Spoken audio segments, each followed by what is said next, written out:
We have a lot of shepherd fairies, and this is one of his pieces right here. And this is a dog by Bart Vargas.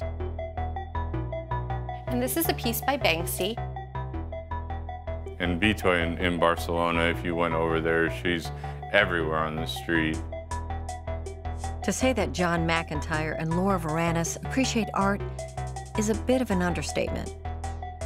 This is by a local street artist named Stephen Kavanaugh. If we ever do leave the house, we'll either have to cut it out or leave it for that next person. They have become collectors with a special affinity for street art. That's probably about 75% of our collection. And we just look for things we really enjoy. We like street art's an interesting kind of a genre where it's a cross between pop art and graffiti with a political or social twist. So there's the Obama Maryland by Mr. Brainwash. You have to have that Hollywood aspect in order to even run for president anymore. And we don't really just collect art, we also collect the stories that go with it.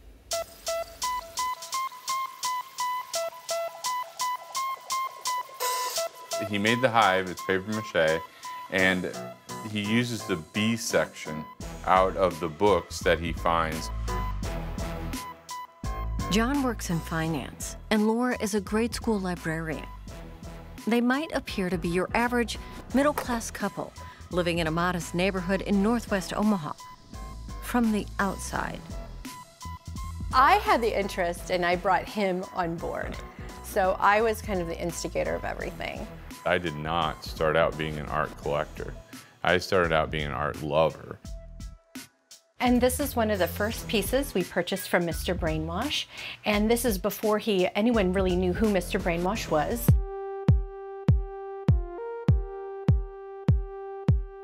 I started collecting street art before it really became popular. I was picking up street art very inexpensively. Unfortunately, some of the artists have priced us out, so we can't afford any of their pieces anymore, but we're very lucky to get what we have. We don't collect art to make money. We don't collect art hoping that it'll go up in value. We've just been really lucky. That's how it's been for us. All of the nearly 500 pieces in the collection are on display, salon style, floor to ceiling, hardly a bare surface to be found, with internationally renowned works alongside pieces made by emerging unknown artists. We think that it's really important if we buy the art, we better live with it. We want to continue to support the artists that we fell in love with to start with. And so one of the ways to do that is making sure their art's on the wall. Laura does most of her research online, carefully hunting for the next great piece. But not everything is planned in advance. If I see something and it hits me, I mean, yeah, it's definitely the way to buy. The aha moment, as I call it, where you see this piece and it's like, oh, I must own this piece. Everyone can buy original art, and maybe you have to plan it out a little bit more and make a payment plan.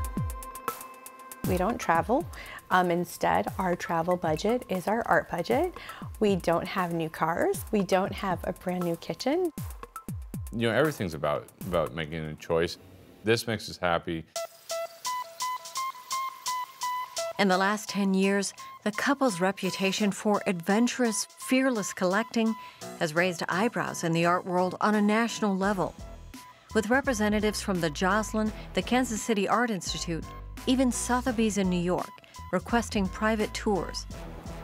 Art appraiser Lana Bacon says theirs is one of the most important contemporary art collections in the Midwest. It's contemporary, it's street art focused.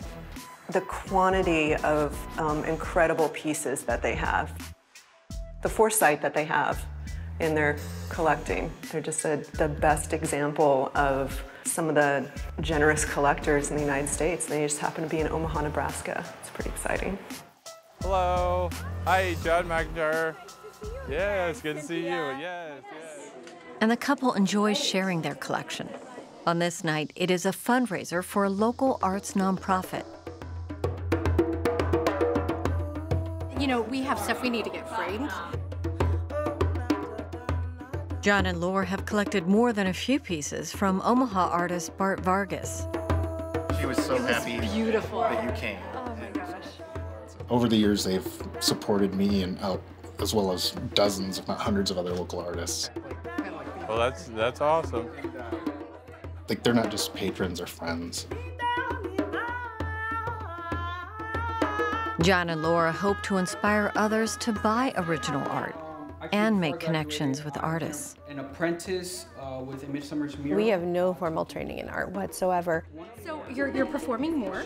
Yes. And You don't need a background in art to love art. You know, it's whatever you like. Anyone can be an art collector. You know, you don't have to be a millionaire to collect art. I think there's barriers to the art. Like, people feel like they're not smart enough for art. The rubber galoshes are mine too.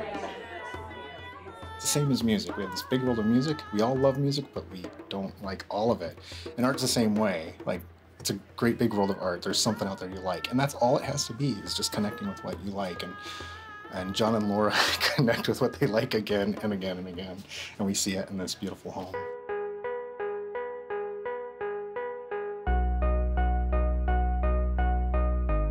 For John and Laura, the art is more than aesthetic. It is a connection to people and their stories.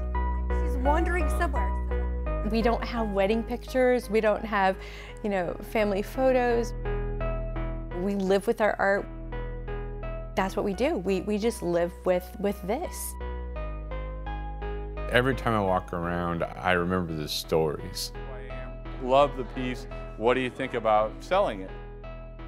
Art has a way to trigger, I think, the memories, and you have a more vivid story when you have a piece of art on the wall that you can go to.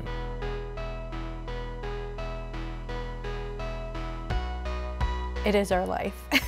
Art is our life. Art is life.